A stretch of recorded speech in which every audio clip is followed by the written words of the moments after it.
Hoy vamos a continuar con la segunda parte de la presentación que habíamos iniciado la semana pasada. En la primera parte hablábamos de la clase como evento comunicativo y definíamos este evento comunicativo de la clase y sus componentes y cómo el hecho de mejorar nuestra comunicación como docentes o como profesionales eh, potencia nuestras habilidades y la efectividad de lo que hagamos en las clases o en nuestro campo de desarrollo profesional. Eh, entonces, en la presentación de hoy, básicamente lo que vamos a abordar es algunos aspectos muy puntuales, concretos, de consejos de cómo exponer, cómo ser un buen orador, cómo hablar bien ante una audiencia. Vamos a estar hablando de algunos elementos involucrados en lo que voy a llamar decir el discurso, ya ahorita van a ver en qué consiste eso, así como algunas reflexiones sobre el acto de pararse frente a una audiencia y hablar en público. Entonces, algunas de las reflexiones iniciales que vamos a tener tienen que ver con la pregunta clásica de que si el buen orador nace o se hace. Es la típica pregunta de los grandes genios o de los músicos o de los atletas, que si nacen o se hacen, ¿verdad? Y la respuesta a esta pregunta está más que trillada y más que clara. Es una combinación de ambas. Ni se nace, ni solo se nace, ni solo se hace, ¿verdad? Todos nacemos de por sí con la habilidad, bueno, la vamos desarrollando de producir lenguaje, comunicación. Entonces, y todos en algún momento, en alguna ocasión, vamos a tener que, nos vemos enfrentados a hablar en público frente a una audiencia y eso de buenas a primeras a nadie como que le gusta mucho, ¿verdad? Porque es un acto de exposición, de exponernos mucho y a cualquier persona le pone un poco nervioso. Pero bueno, podemos decir entonces que nadie nace aprendido. Esta es una habilidad que se mejora, una habilidad que se practica día con día. La única manera de lograr ser un buen orador es pues hablando en público, haciéndolo, ¿verdad? Porque se aprende cómo, haciendo.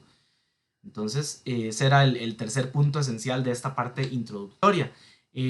Todos tenemos miedos, un miedo natural a la hora de hablar en público. Es algo, una presión, una ansiedad, una timidez a la hora de hablar en público que todos sentimos, ¿verdad? Pararse frente a una audiencia no es sencillo y todo el mundo se siente observado y todo el mundo se siente juzgado, sea como sea, ¿verdad?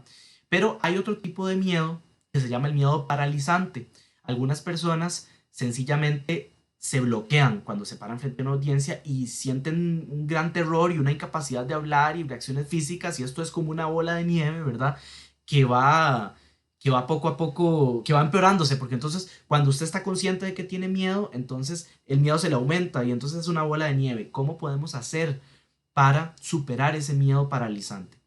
Primero, entender que el miedo natural y el miedo manejable todos lo tenemos. A todos nos pueden temblar un poco las manos, todos podemos sudar un poquillo, ponernos un poco ansiosos y eso es natural. Hacer conciencia de eso es muy importante porque entonces no nos sentimos mal. Porque uno se puede empezar a sentir mal, ay, ¿por qué me siento así? ¿Será que soy un inútil? ¿No sirvo para hablar en público? No, no, a todo mundo le pasa. Ya partiendo de ahí, si logramos identificar que nuestro miedo o nuestra ansiedad es natural, es parte de ese evento comunicativo, entonces podemos sentirnos un poco más tranquilos. Si nosotros somos personas que tenemos tendencia a este miedo paralizante, ya ahí sí es otra, necesitamos acercarnos de una manera diferente. Algunas claves para superar el miedo. La principal es la organización. Cuando yo organizo bien lo que yo voy a hablar, y lo practico y me preparo y estudio sobre el tema y me siento preparado, eso me da seguridad personal. Además, un componente fundamental es el autoestima lingüística, le podemos llamar así, la idea de que yo tengo algo importante que decir y yo quiero compartirlo con otras personas porque es algo que yo conozco y es algo de que yo me he preparado. Eso es una idea fundamental, ¿verdad? Mejorar esta autoestima lingüística, esta autoestima comunicativa que me otorgue una mayor seguridad personal para lograr una comunicación eficaz. Pero una clave fundamental es que yo no puedo llegar a improvisar de buenas a primeras. Hay gente que es muy buena improvisando y todo bien, pero yo no puedo llegar simplemente a improvisar. Entonces, clave para superar el miedo, organizarme, prepararme, estudiar, practicar, como en todo, ¿verdad? Como en todo. Es bueno tener hojas guía que no se vean estéticamente feas, y que no sea yo leyendo toda la exposición, pero es bueno tener unas hojas guía que me ayuden en caso de que yo me pierda o me sienta un poco nervioso y no sé cómo continuar, pues entonces yo tengo siempre esa hoja de referencia. Además, es bueno la honestidad con el público. Si yo en algún momento me siento muy nervioso o me perdí, pues actúen naturalmente. A todo mundo le pasa. Usted puede decir, ay, un segundo, me perdí, voy a buscar en qué parte era la que estaba, qué sé yo, ¿verdad? Actuar de manera natural. Todo el mundo se puede equivocar y todo el mundo en algún momento se va a perder en medio de lo que está diciendo. A mí, bueno, los profesores podemos contar miles de historias de cuando estamos parados frente a una clase y de repente decimos, ay, ¿qué estaba diciendo? ¿Qué seguía? O ya se me olvidó. Y, ¿verdad? Si uno no está preparado para qué sigue y no tiene alguna guía, pues entonces ahí puede verse en un problema, ¿verdad? Entonces, vamos a repasar algunas estrategias comunicativas básicas para docentes y para oradores en general, porque en este curso hay gente que es de educación y gente que no, ¿verdad? Que estas estrategias comunicativas representan habilidades, conocimientos y actitudes que tenemos para hablar frente a un público en algún momento determinado. La mayoría de estas habilidades se ejecutan en actos comunicativos concretos, en la dinámica de aula. Otras, en el caso de que si son docentes, ¿verdad? Otras se evidencian en el planeamiento didáctico y en la evaluación. Ahorita vamos a hablar un poco más de todo esto. Pero para todo es importante la observación de las propias conductas o de las propias habilidades. Cuando yo me observo a mí mismo, cuando yo soy consciente de mí mismo. Un poco de ahí propiocepción, ¿verdad? Para apropiarnos de un término ahí biológico, sensorial, ¿verdad? Propiocepción, la noción de que yo existo, estoy aquí, estoy en un lugar determinado, qué estoy diciendo, qué estoy haciendo, cómo estoy actuando, a quién le estoy hablando, por qué, para qué, todo lo que hemos visto con el modelo speaking, ¿verdad? Cuando somos conscientes de algunas estrategias comunicativas básicas, esto nos ayuda a potenciar nuestra comunicación, nuestras habilidades comunicativas. Vamos a ver cuatro grandes aristas, pero sobre todo me voy a enfocar en las tres últimas, en decir el discurso, adecuar el discurso y promover una relación social positiva. Entonces, para que yo, todo lo que sea que yo vaya a decir frente a una audiencia sea eficaz, yo tengo que procurar por lo menos cuatro bloques o cuatro estrategias básicas.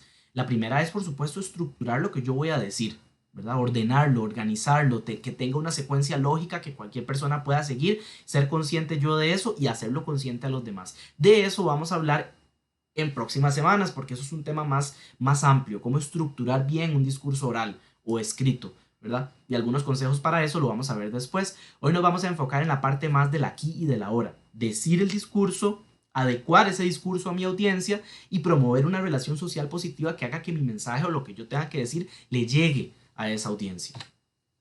Alguna síntesis para, como iniciando, vea que estamos hablando de decir el discurso, este segundo componente, ¿verdad? En el que nos vamos a centrar primero.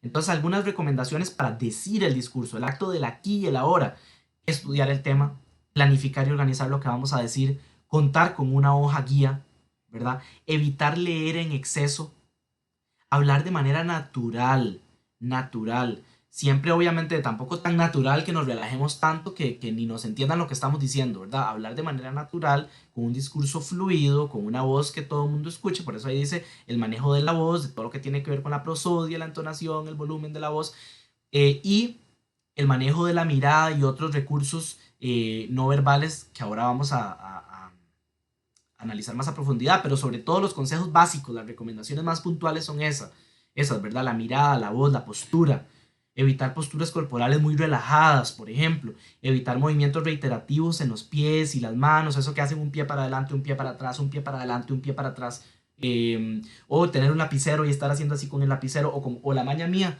o de muchos profesores, que es tener el marcador de la pizarra y estar quitando la tapa, poniendo la tapa, quitando la tapa, poniendo la tapa. No, ¿verdad? Eso distrae.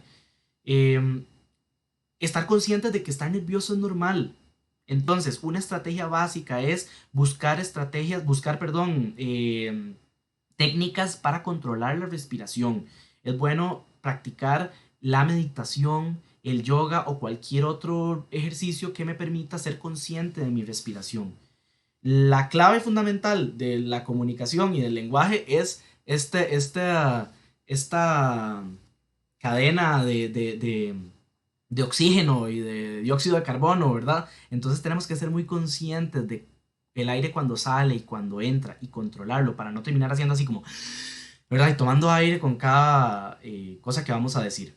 Entonces, vamos a hablar en la próxima sesión de cómo algunas estrategias para controlar la voz y la respiración, algunas técnicas que podemos aplicar muy concretas para ser más conscientes de nuestra propia respiración y de nuestra propia voz y de cuidado de la voz, porque es fundamental para todos los docentes, y digo sobre todo para los docentes, el cuidar la voz, porque es uno de los principales factores de riesgo profesionales, ¿verdad? Gente que tiene 35 años y ya tiene daños en la voz. Entonces, la próxima sesión vamos a hablar un poco de ese componente de cuidado de la voz y de consejos para la respiración.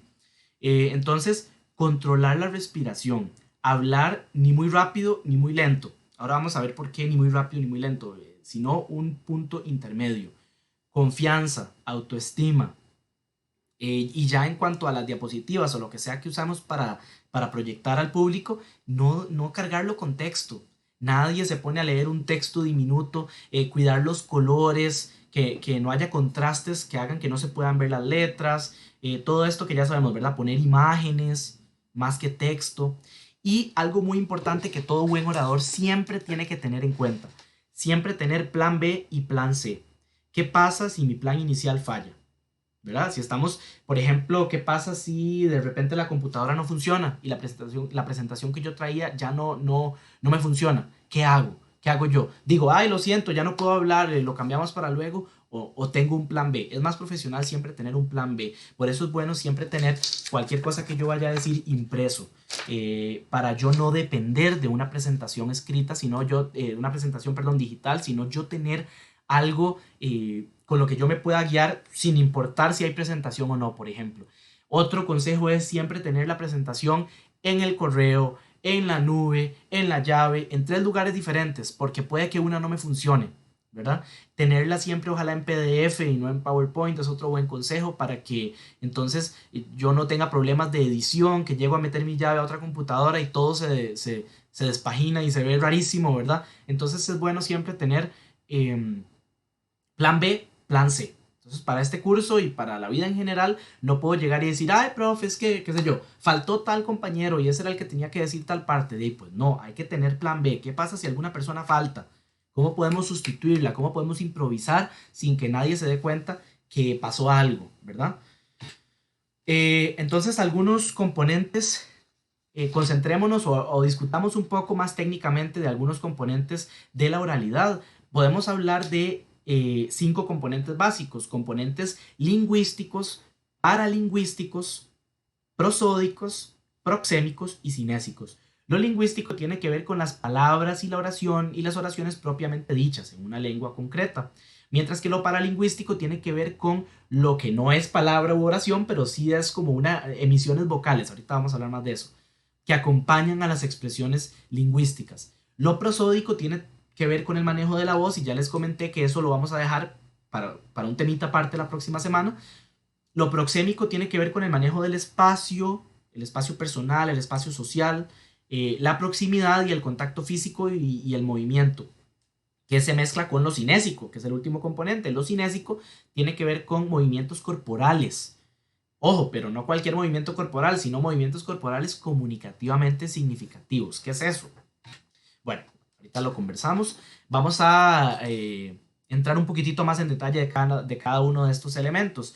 Cuando decimos elementos lingüísticos que están involucrados en la oralidad, tiene que ver con todos los niveles de la lengua: el nivel fónico, fonológico, fonético, morfosintáctico y léxico.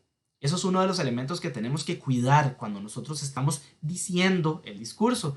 Quiere decir que hay un componente fundamental que tiene que ver con nuestra competencia gramatical, que es parte de nuestra competencia comunicativa, que es cómo organizamos esta secuencia de palabras para formar frases y para formar textos que sean coherentes, ¿verdad? Que tengan sentido, que se vayan hilando. Eso tiene que ver con el componente lingüístico, ¿verdad? Lo que digo propiamente, lo que digo propiamente. En el nivel fónico, a veces hay personas, bueno, una reflexión que podemos hacer es sobre el acento, lo que llaman algunas personas el acento, que que hay personas que hablan con determinados acentos, eso es un concepto muy no técnico, ¿verdad? Pero el acento, entre comillas, depende mucho de cuál sea la variedad dialectal, la variedad social, la variedad situacional, la variedad individual de cada persona, lo que llamamos el idiolecto, ¿verdad? Cada persona tiene una forma de hablar, pertenece a un grupo social que también tiene una forma de hablar, entonces no debemos tampoco postrarnos a esto que llamamos el español neutro, que no existe, ¿verdad? Tenemos que siempre ser conscientes de dónde somos, de dónde venimos y hablar naturalmente como nosotros hablamos. Por ejemplo, en Costa Rica decimos así, Costa Rica, así lo decimos, así es nuestra pronunciación de la R, ¿verdad? De esto vamos a hablar también la próxima semana cuando hablemos de la voz, de la pronunciación, la importancia del componente de la pronunciación o la dicción. Entonces, no ser traicioneros con nuestra identidad, ¿verdad? En cuanto a lo fonético. Si yo digo Costa Rica, no importa si estoy en México, no voy a decir Costa Rica. ¿Acaso que usted vea a un mexicano que venga a nuestro país y empiece a hablar como tico solo porque no, ¿verdad? Entonces tenemos que, eso es como identidad lingüística. Eh, y además, en el nivel morfosintáctico es importante tener en cuenta que, bueno, dependiendo de qué tan planificada o qué tan espontánea sea la situación, si la situación es más espontánea, entonces va a haber un poco más de titubeos, expresiones de duda o de relleno, como las muletillas, ¿verdad? Que hay que tener cuidado. Si yo lo planifico más y tengo mucha conciencia de lo que voy a decir, por ejemplo, cuando tengo tiempo limitado, como en una defensa de tesis, hay menos espacio para estas expresiones de relleno. Pero de todas maneras son completamente naturales. Yo tampoco creo en estos consejeros de la oralidad y del exponer, hablar frente al público que le dicen no use muletillas, son malísimas. Y no, para algo existen. Lo malo es el exceso, ¿verdad? Si yo digo cada 5 segundos, como el video que circula de Maradona, ¿verdad? Que solo dice, pues ahí obviamente que hay un problema, no sé, cerebral ahí, pero bueno, es algo natural, forma parte del discurso oral. La oralidad tiene estas expresiones y podemos valernos de ellas si ocupamos pensar, ver qué vamos a decir. Bueno, y en el nivel léxico podemos hablar de cuáles palabras usamos, la selección léxica, ¿verdad? Cuál es el registro que vamos a utilizar, si vamos a usar un léxico culto o técnico o si vamos a usar un léxico más relajado, eso depende de a cuál audiencia estemos hablando, eso ya entra en adecuar el discurso. Pero sí tengo que ser muy consciente de que en general los actos de hablar en público, dependiendo de dónde estemos, utilizan un léxico cuidado hasta cierto punto, ¿verdad? No es bien visto las personas, o qué sé yo, soltarse a decir lo que llaman malas palabras, que por cierto, no hay buenas ni malas palabras, nada más hay palabras, pero bueno, palabras censuradas o palabras tabú, ¿verdad? Sí tenemos que usar un léxico cuidado, pero hay diferentes tipos de expresiones y de maneras de hablar y de palabras que podemos escoger, ¿verdad? Eso también lo vamos a hablar en próximas sesiones. En cuanto a los elementos paralingüísticos, tiene que ver con, no son palabras propiamente dichas, no forman oraciones, qué sé yo, pero sí son elementos que acompañan a las emisiones lingüísticas. Por ejemplo, vocalizaciones, indicadores sonoros de algunas emociones, por ejemplo, risa, llanto, suspirar, gritar, carraspear, que por cierto, carraspear es pésimo para la voz, eso lo vamos a hablar. Bostezar, esos son elementos paralingüísticos que acompañan, que están a la par de, ¿verdad? Vocalizaciones, como por ejemplo ciertas interjecciones, onomatopeyas, sonidos como roncar, toser, o expresiones como ajá, que generalmente funcionan como para comprobar el canal de comunicación. Yo digo, cuando alguien me está hablando, yo digo, sí, sí, cierto, porque estoy comprobando ese canal, estoy diciendo, sí, te estoy escuchando, te estoy siguiendo, por ejemplo. Los ruidos de relleno entran dentro de los elementos paralingüísticos, ¿verdad? Aunque tienen un componente, obviamente, fonológico, de cómo se pronuncia, cómo se dice, ¿verdad? Pero son componentes paralingüísticos. Estas expresiones, ruidos de relleno, como la que acabo de hacer, ¿verdad? Los silencios también comunican. No sé si calificar al silencio como un componente lingüístico o paralingüístico, la verdad, porque eso ya es muy, muy filosófico, pero los silencios comunican y es bueno dejar espacios de pequeños silencios. Eh, Generalmente un silencio en una conversación espontánea indica cambio de turno de habla, ¿verdad? Yo cuando me callo quiere decir, ok, ya usted puede hablar, ya le toca a usted, ¿verdad? pero también cumplen otras funciones. Pueden cumplir la función de suspenso o de generar expectativa o de demos un momento para reflexionar sobre esto. Luego están los componentes prosódicos que, como les digo, lo vamos a conversar más atentamente la próxima semana, pero sí es importante ir qué sé yo, desmenuzando algunos componentes importantes de la voz, como la intensidad, el timbre, el volumen, la velocidad, la entonación, la focalización. Todos son elementos que, si yo los sé manejar con cuidado, me ayudan a potenciar o a realizar eficazmente cualquier evento comunicativo, cualquier expresión o lo que sea que quiera decir. Por ejemplo, no es lo mismo hablar con un volumen súper bajito y que nadie me esté escuchando, pero tampoco gritar y exasperar a todo el mundo, ¿verdad? Un recurso muy importante que manejamos con la voz es la entonación, ¿verdad? Subir y bajar, no hablar con una voz plana, plana porque aburre, y tampoco con una montaña rusa poco natural, sino que tenemos que seguir la entonación natural de la lengua y de nuestra propia manera de comunicarnos. También la focalización, es decir, la voz me ayuda a que el público entienda a qué en concreto le tienen que poner más atención. Es como decir la negrita en los textos escritos, el subrayado. Podemos hacerlo con la voz. El español aplica menos estos recursos de focalización, o tal vez menos, con menos función. ¿Cómo lo digo? Por ejemplo, el inglés, que es una lengua cuyos componentes morfosintácticos no son tan móviles como en español, ¿verdad? En español yo puedo decir Juan patea la bola la patea Juan, patea la bola Juan, qué sé yo. En inglés ese orden es un poco menos, es un poco más rígido. Entonces, por ejemplo, en inglés utilizan estrategias de focalización con mucha más... están más acostumbrados a utilizarlo. No es lo mismo decir John loves Mary que decir John loves Mary, o John loves Mary, o John loves Mary, ¿verdad? Porque eso causa diferencias en el significado. En español también lo podemos usar. Generalmente el español, para focalizar, lo que hace es cambiar los elementos de la oración. Lo que yo digo primero es lo que tiene más importancia, y lo que digo de último, pues lo que tiene menos importancia. Pero el español también, por supuesto, como cualquier otra lengua, se vale de recursos de focalización. Entonces, acompañados de gestos y de señalar o de etcétera, me ayudan a que la audiencia tenga claridad de a qué en concreto le tienen que poner atención. Además de que yo concretamente diga, esto es fundamental, ¿verdad?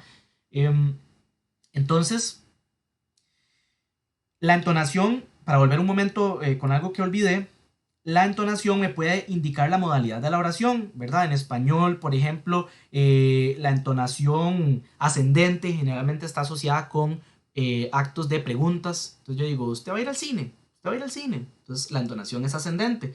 Y cuando yo estoy haciendo afirmaciones, o simplemente sí estoy, qué sé yo, respondiendo o haciendo cualquier afirmación, es hacia abajo. Por ejemplo, sí, sí voy a ir al cine. Sí, sí voy a ir al cine. Yo no digo, sí, sí voy a ir al cine, ¿verdad? Puedo decirlo, qué sé yo, no es tan estricto, pero generalmente la entonación y cuidar estos curvas de entonación me ayudan a que sea más claro lo que estoy diciendo. Eh, y bueno, la voz también tiene que ver mucho con el ritmo, ¿verdad? El manejo de la voz y la velocidad. Si yo hablo muy lento, muy lento, lo que puedo hacer es aburrir a la audiencia, lo que puedo hacer es que se distraigan muy fácilmente. Si yo hablo muy rápido, lo que estoy dando a entender es que estoy muy nervioso, ¿verdad? Que estoy como muy ansioso, muy nervioso, como que no puedo detenerme.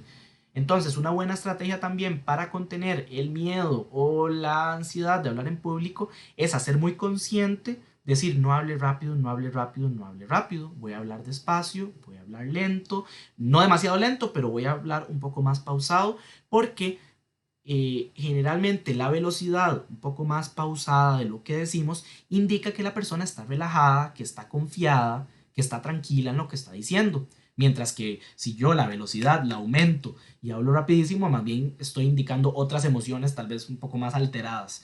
Entonces, importante para manejar los nervios o para dar una impresión de que no estoy nervioso, aunque por dentro me esté muriendo de nervios, voz pausada, tranquila, cuidar todos los elementos de la voz. Lo proxémico tiene que ver con el espacio personal y social. Esto es algo muy cultural, ya que, y curioso que estamos en tiempos de pandemia, ¿verdad? Estamos muy conscientes de nuestro espacio personal, social, íntimo. Hay diferentes tipos de espacios, ya les dije justamente los tres: el espacio íntimo, el espacio social, perdón, el espacio personal y el espacio social o consultivo, y luego más amplio el espacio público. Esto hay diferencias muy culturales. Por ejemplo, los japoneses y en general los orientales tienden a tener un espacio personal un poco más amplio, ¿verdad? Un espacio íntimo y personal un poco más amplio. Quiere decir que no son culturas de contacto. Por eso, quizá Japón ha sido un país exitoso hasta cierto punto en el manejo de la pandemia, porque ya de por sí es una cultura en la que no existe tanta proximidad y tanta cercanía como las culturas más latinas. Por ejemplo, yo recuerdo recibir clases de portugués y saludar a mis profes de portugués de un abrazo. Y era como la tercera vez que los veía y era como, ¡ay, tú bien, ¿cómo estás? ¿Verdad? Eh, y es porque es una cultura con un espacio personal e íntimo más reducido, ¿verdad? Y nosotros entramos dentro de esa categoría. Los ticos yo creo que no somos tampoco tan íntimos como los brasileños, pero sí tenemos un espacio personal más pequeñito que, por ejemplo, los norteamericanos o los europeos o los canadienses. Incluso los argentinos y los... Bueno, no, aunque por ejemplo los argentinos se saludan de beso, por ejemplo. Eso es como el espacio entre los hombres o mujeres, sin diferencia. Entonces esto es algo muy cultural en cuanto a lo proxémico y los espacios, ¿verdad? Los límites se definen culturalmente.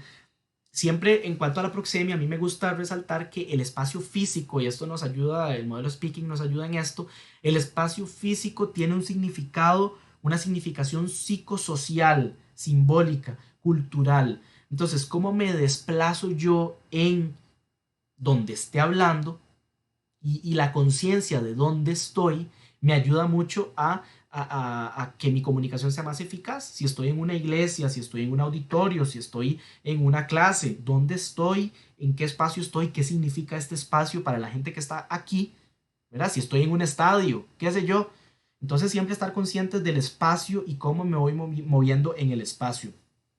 Un consejo fundamental: no se queden ni quietos absolutamente 100%, a menos de que no tengan otra opción, ni tampoco se muevan exageradamente por todo el espacio, sino que hagan una combinación de movimiento, pausa un ratito, movimiento, pausa un ratito. Generalmente en las exposiciones de la U, por ejemplo, o en cualquier evento de la U, es muy típico que los estudiantes no se muevan porque están frente a una clase y no pueden, ¿verdad? Pero en el momento en que ustedes sean los oradores y estén exponiendo frente al público y estén hablando, sí es muy recomendable que ustedes pues se desplacen, que caminen lentamente, que no se mantengan sentados como esos profesores que se mantienen dando su clase durante 3 horas. Yo no sé cómo hacen, pero 3 horas absolutamente sentados viendo sus notas. Y esa es la clase, ¿verdad? Y ellos hablando. O sea, tampoco, ¿verdad? Hay que variar un poco. Generar es como esa sensación de que algo está variando, de que algo está cambiando. Y por último, los componentes cinésicos es como una curiosidad, o sea, conocimiento que cura, como dicen.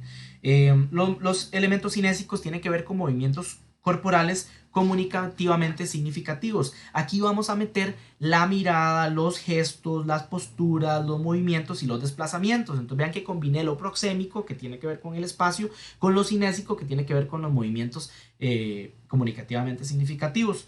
Entonces, eh, importante con la mirada. La mirada se hace un recorrido a toda la audiencia. Yo no veo en una clase, por ejemplo, solo a los que me están poniendo atención o solo al grupito del frente. No veo solo al muchacho que me cae bien o a la muchacha que me cae bien, entre comillas, sino que yo veo a toda la audiencia y procuro verlos a todos. Hay gente que eso le causa mucha ansiedad. Entonces, una recomendación, una clave o un consejo, si le sirviera, es que uno puede ver, qué sé yo, el pelo. Bueno, yo no tengo pelo, ¿verdad? Pero el pelo, el pelo, la frente o las cejas, algo que no implique como el contacto visual absoluto, la gente no se va a dar cuenta y aún así yo estoy dando la impresión de que estoy viendo a toda la audiencia. No puedo ver hacia el suelo todo el rato, no puedo ver solo al profesor, no puedo ver el suelo y la diapositiva y el suelo y la diapositiva. Si yo hablo solo hacia la pizarra, pues hacia la pizarra se proyecta mi voz. Si yo proyecto la voz hacia toda la audiencia, entonces así estoy diciéndole a todo el mundo, no verbalmente, le estoy diciendo a todo el mundo, estoy hablándole a todos, ¿verdad? Entonces, la mirada es fundamental, los gestos, el uso de las manos, ¿verdad? Vamos a ver algunos tipos de actos no verbales o elementos no verbales que me ayudan a reforzar lo que yo digo en mi comunicación. Por ejemplo, los emblemas son actos no verbales que permiten lo que llamamos una transposición oral directa. O sea, si yo hago así, esto quiere decir sí. Y eso es un acto que comunica sí o no, ¿verdad? O el acto, qué sé yo, de pedir la cuenta, pedir silencio, son actos que comunican directamente algo, ¿verdad? Directamente, y se nota mucho, muy claramente el mensaje que están diciendo. Los ilustradores son actos no verbales que están unidos a lo que yo voy diciendo, están como cosidos a lo que voy diciendo. Esto mismo que estoy haciendo en este momento. Eh, son, por ejemplo, como señalar, los usamos mucho, señalar una palabra, señalar una imagen, señalar una expresión, acompañado de la focalización de la voz, ¿verdad? Eh, o representar una acción corporal. Entonces yo digo que tal persona se desmayó, entonces yo hago parecido, ¿verdad? Eso le llamamos ilustradores. Tienen un valor enfatizador. Esto que estoy haciendo, ojo, un valor enfatizador y complementario. Los reguladores son actos no verbales que mantienen y regulan el intercambio comunicativo. Por ejemplo, si yo le hago a alguien así, como soque, apúrese, ¿verdad? O si, o una persona, cuando alguien levanta la mano para hablar, ¿verdad? Este acto es un acto regulador porque regula el evento comunicativo. Entonces yo estoy en media charla, alguien levanta la mano, está pidiendo la palabra, está diciendo quiero intervenir, quiero ayudar en regular el acto, este acto, esta conferencia, o qué sé yo, quiero intervenir. Eh, hay expresiones o gestos expresivos afectivos, gestos faciales y corporales que expresan estados afectivos, obviamente, ¿verdad? Ya habíamos hablado que hasta el 70% de lo que decimos oralmente, de lo que decimos en la expresión oral es no verbal. Entonces, muchas de nuestras expresiones de sorpresa, de tristeza, de felicidad, de lo que sea, expresan estados afectivos. Entonces, muchas veces, qué sé yo, alguien hace una pregunta que no nos gustó, o una pregunta como muy ofensiva, entonces se va a notar en nuestra expresión que estamos molestos, porque hacemos así con las cejas, ¿verdad? ¿Qué sé yo? Eh, y hay otros gestos que se llaman adaptadores, que son, les llamamos actos evolutivos, a veces involuntarios, que indican algún estado emotivo concreto, como por ejemplo rascarse la cabeza, o sea, la gente no es muy consciente de estos actos, ¿verdad? Rascarse la cabeza, taparse así los ojos, tocarse el pelo, balancear las piernas, jugar con un lapicero, son actos adaptadores, actos muy, muy involuntarios, ¿verdad? Entonces esos son tipos diferentes de actos. Yo sé que aquí estábamos entrando más en el espacio de lo técnico, pero me interesa mucho hacer esta reflexión porque cuanto más conscientes seamos de todo lo que está involucrado en decir el discurso, pues más eficaz va a ser eso que estamos diciendo justamente. Ahora, ya para ir finalizando, vamos a hablar de esto también en las próximas semanas, pero como a manera de introducción, recuerden, voy a devolverme un momento, recuerden que estábamos en decir el discurso, la segunda. Vamos a la tercera y a la cuarta, porque la primera les dije que lo íbamos a dejar para futuras sesiones donde vamos a hablar más en concreto de cómo estructurar bien el discurso. Entonces, adecuar el discurso tiene dos elementos básicos: contextualizar lo que estoy diciendo y generar diálogo. Contextualizar lo que estoy diciendo tiene que ver con, primero, elegir un registro. Qué sé yo, si voy a hablar con adolescentes, puedo hablar un poco más informal. Si yo soy médico y voy a hablar a una sesión de médicos, entonces yo tengo que hablar en un tono más formal y con un lenguaje más técnico, con un léxico técnico, ¿verdad? El tono, si voy a hablar con seriedad, con humor, con mucho respeto y devoción, con qué sé yo. Tengo que elegir cuál registro y cómo voy a hablar de acuerdo con a quiénes voy a estar comunicando. ¿Verdad? No es lo mismo hablarle a niños que hablarle a adolescentes, que hablarle a adultos, que hablarle a ancianos, que hablarle a colegas o que hablarle yo como estudiante a profesores. ¿Verdad? No es lo mismo. Entonces tenemos que adecuar cómo hablamos, cómo nos expresamos, y eso es parte de contextualizar. Además, es muy importante conocer a mi audiencia. Y si no la conozco, hacer un pequeño diagnóstico o hacer preguntas. Partir de los conocimientos previos de mi audiencia es fundamental. Y eso es un secreto que los profesores manejamos y sabemos y debemos saber porque, bueno, es parte primero de la fundamentación del constructivismo en educación, es decir, este enfoque pedagógico que nos dice que tenemos que, para que exista conocimiento significativo, para que exista aprendizaje significativo, tiene que tenemos que partir de los conocimientos previos para que pueda haber una construcción de conocimiento. Entonces él aplica igual. Si yo mi discurso no lo logro relacionar con las experiencias y conocimientos previos de mi audiencia, entonces no se van a identificar con lo que estoy diciendo. Y además procurar mantener la atención. Intentar no hablar durante más de 40 minutos, una hora, porque por más adultos que seamos, nadie puede mantener su atención, el tiempo de atención concreta no va más allá de una hora en nadie. Entonces tenemos que cuidar eso también y ver a la audiencia. Si hay gente que está bostezando, que está así, que está cansada, quiere decir, podemos hacer una pausa en ese momento, podemos respirar, podemos, qué sé yo, contar una anécdota que se relacione para un poco relajar y así lograr mantener la atención. Y importantísimo, generar diálogo con mi audiencia. No, que no sea, ya no existen estos tiempos donde está solo el experto ahí arriba subido en su cátedra, hablándole a toda la gente y ya luego me voy y ya, no, siempre tengo que generar el diálogo, siempre tengo que generar conversación, responder preguntas, etcétera, cuando el evento lo permita. Y por último, podemos hablar de que es importantísimo, tanto si somos docentes en el espacio de aula como si somos oradores, el procurar una relación social positiva. Muchas veces yo tengo que hablar de temas polémicos, qué sé yo, no estoy diciendo yo, aunque yo sí, ¿verdad? Pero uno tiene que hablar de temas polémicos o de temas que pueden ser sensibles a mi audiencia, entonces yo tengo que hacer una balanza entre qué tanto quiero que la relación con mi audiencia sea positiva y qué tanto impacto quiero generar con este tema polémico, cómo puedo llegarles a un tema polémico, llegarles sin generar, sin reducir mi relación social positiva con mi audiencia. Entonces, hay 4 puntos básicos. El primero es un contrato de respeto mutuo. Existe un contrato de respeto mutuo. Es decir, no podemos burlarnos de la audiencia, no podemos ridiculizar comentarios, ridiculizar preguntas, no podemos, ¿verdad? Ni faltarle el respeto a ningún grupo, minoría o lo que sea, porque existe, para que haya una relación social positiva en grupos humanos, hay un contrato de respeto mutuo que no debe eh, romperse. Ahora, eso no quiere decir que no podemos hablar de temas delicados o que no podemos disentir, ¿verdad? O no estar de acuerdo, por supuesto, pero siempre con respeto. La actitud autocrítica. Entonces, ser autocríticos, estar conscientes de cuáles son mis límites, qué no conozco, no batear, como decimos en Tico. O sea, si yo no sé algo, yo digo, mira, no sé, voy a averiguarlo, dame tu correo y yo te mando la respuesta, pero no jugar de que todos lo sabemos, por ejemplo. Eso es poca autocriticidad.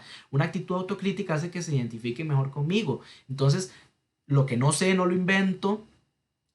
Cuando me equivoco, digo, disculpen, me equivoqué, cometí un error, sí, tal y tal cosa, ¿verdad?